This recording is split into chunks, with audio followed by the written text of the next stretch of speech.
നമുക്കതിന് രണ്ട് കുടുംബങ്ങളെ മാതൃകയാക്കാം.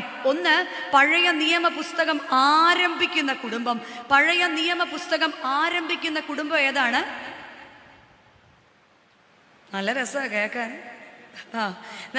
പഴയ നിയമ പുസ്തകം ആരംഭിക്കുന്ന ഏതാണ്? അയ്യോ, ഏദനിലെ കുടുംബം. അച്ഛാ, ഇതിപ്പോ 2 ആഴ്ച ഇവിടെ അങ്ങ് നിൽക്കാനോ? ഏദനിലെ കുടുംബം.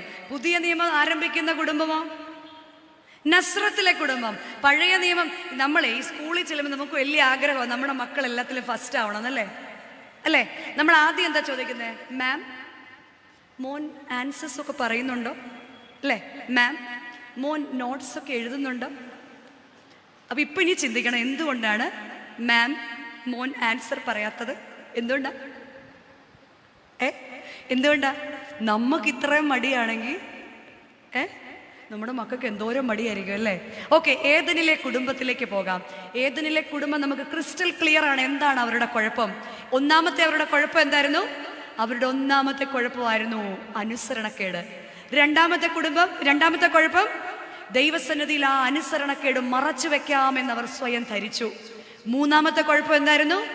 അവർ സ്വയം നീതീകരിച്ചു. നാലാമത്തെ കുഴപ്പം എന്താണ്? അവർ പരസ്പരം പഴിചാരി. ഏദനിൽ നിന്ന് കനി ഭക്ഷിച്ചു അവർ പുറത്തു പോയെന്നാണ് നമ്മൾ പറയുന്നത്. അല്ല, ഈ 4 പ്രശ്നങ്ങൾ അവർ കാണിച്ചു. അതിന്റെ റിഫ്ലക്ഷൻ എവിടെയാ ഉണ്ടായെന്നറിയാമോ? അവരുടെ മകനായ കയീനിലേക്ക് നോക്കിയാൽ മതി. ഈ സെയിം റിഫ്ലക്ഷൻ നമുക്ക് കാണാൻ സാധിക്കും. എന്താണ്? ദൈവസന്നിധിയിൽ അവൻ അനുസരണക്കേട് കാണിച്ചു. 2, ദൈവസന്നിധിയിൽ അവന്റെ കുറ്റങ്ങൾ മറച്ചു വെക്കാമെന്നവൻ സ്വയം ധരിച്ചു. 3, ഞാൻ എൻ്റെ സഹോദരന്റെ കാവൽക്കാരനോ? അവൻ അവന്റെ സഹോദരനെ പഴിചാരി.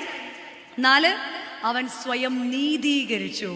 ഇതാണ് ഏദനിലെ കുടുംബത്തിന്റെ തുടർച്ച.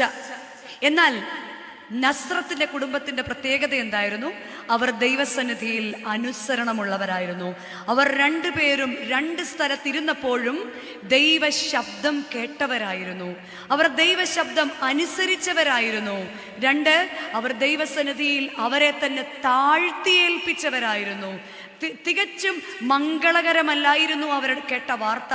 എന്നിരുന്നാൽ പോലും ഇതാ ഞാൻ കർത്താവിന്റെ ദാസി എന്ന് പറയുവാൻ ആ ഭവനത്തിലെ അമ്മയ്ക്കും, ഇതാ ഞാൻ അവളെ ചേർത്തുകൊള്ളാമെന്ന് തയ്യാറാകുവാൻ അപ്പനും സാധിച്ചപ്പോഴാണ് ആ കുടുംബം എന്നും മാതൃകയുള്ള കുടുംബമായിട്ട് കാണാൻ സാധിക്കുന്നത്.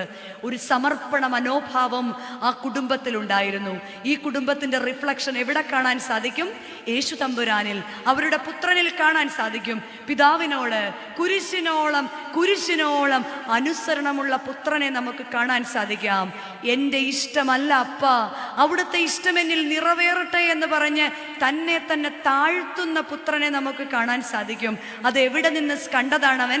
എവിടെ നിന്ന് പഠിച്ചതാണവൻ? 33 വർഷങ്ങൾക്ക് മുൻപ് അവന്റെ അമ്മ ദൈവസന്നിധിയിൽ തന്നെ താഴ്ത്തിയത് കൊണ്ടാണ് അപ്രകാരമുള്ള ഒരു പുത്രനെ അവർക്ക് കാണാൻ സാധിച്ചത്.